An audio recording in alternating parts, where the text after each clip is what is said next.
ما تقولوليش برك مازالكم تخلصوا دراهم في لي فورماسيون باش تروحوا تعلموا لي ميني تارت. احبسوا كامل كيما راكم. اليوم جبت لكم الوصفه اللي نخدمها انا شخصيا في لي كوموند، ما عليكم غير تجربوها، على بالي راح تعجبكم بزاف وتخرج لكم 30 حبه. تبعوا معايا. اول حاجه ديت 250 غرام تاع الفارينه، 125 غرام تاع زبده، 75 غرام تاع سكر كلاص، 30 غرام تاع اللوز، صفار بيضاء، حبه بيض كومبلي، مع 3 مغارف تاع كريم فاش. ما تسقسونيش علاش، تجربوها ورجعوا لي بالخبر.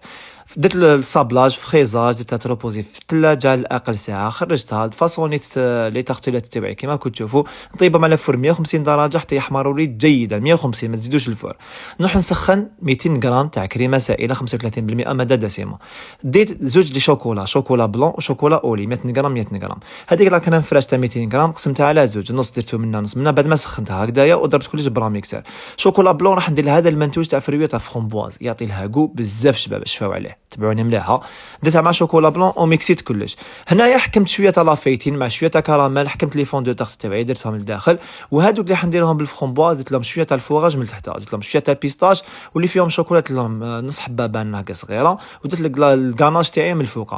تاع البانان ندير لها حبه بانان من الفوق، شويه سكر نفلومبيها. وتاع الفخاز الفرومبواز هذيا درت لها شويه تاع البيستاش وتمتعوا لي بهذه البنه. واش راكم تستناو باش تجربوهم؟ عليه.